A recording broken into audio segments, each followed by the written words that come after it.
रुपए की सहायता दो, किसान मजदूर भाईचारा जिंदाबाद, जनता का संघर्ष जिंदाबाद,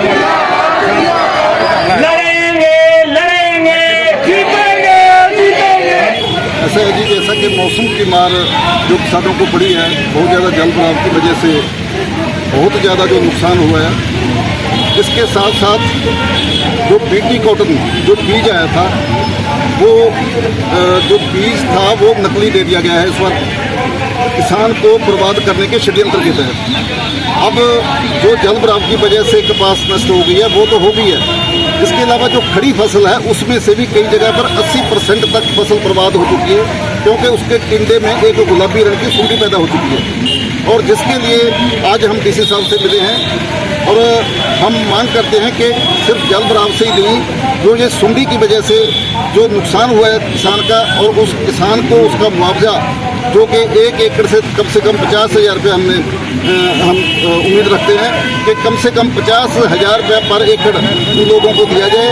और उन जो ये बीटी कॉटन का सीड सप्लाई करने वाली कंपनियां हैं उनके खिलाफ भी इसके तहत मुकदमा दर्ज किया गया है। और इसके अलावा जो हमारे शेलर हैं यहाँ पर यूपी बिहार से पीडीएस चावल लाकर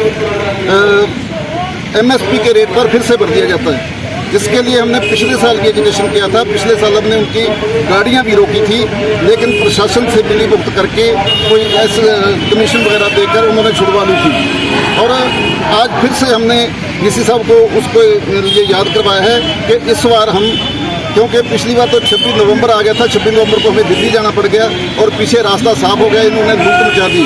लेकिन इस बार हम उसके लिए पूरा सख्त पहरा देंगे और हम डीसी साहब से मांग करके हैं कि उनके खिलाफ सख्त कार्रवाई करके उस चावल को आने से रोका जाए। और तीसरी एक बात, जो सब्सिडी है, सब्सिडी जो इंप्लीमेंट का रेट जो बिल काटा जा रहा है वो कम है, और मार्केट से जो इंप्लीमेंट मिल रहे हैं वो ज़्यादा रेट में मिल रहे हैं। जो प्रदूषण को लेकर जो खर्चा बढ़ा है वो किसान का बढ़ा है, लेकिन उसकी जो सब्सिडी की जो अमाउंट है वो जो है वो फर्मों के पास जा रही है।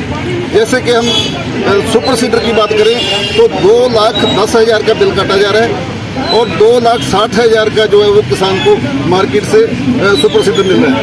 मतलब कि जो 1 लाख रुपये सब्सिडी आनी है उसमें से आधी सब्सिडी बाहर की बाहर जो उन लोगों के खाते में चली गई है। तो सरपंच साहब जो आज ज्ञापन देना है वो किसको देना है और किसको भेजना है ज्ञापन? ये ज्ञापन डीसी को देके हरियाणा सरकार को भेजना है। अगर आपकी जो मांगे ना मानी गई तो आपका अगला रुख क्या रहेगा जी?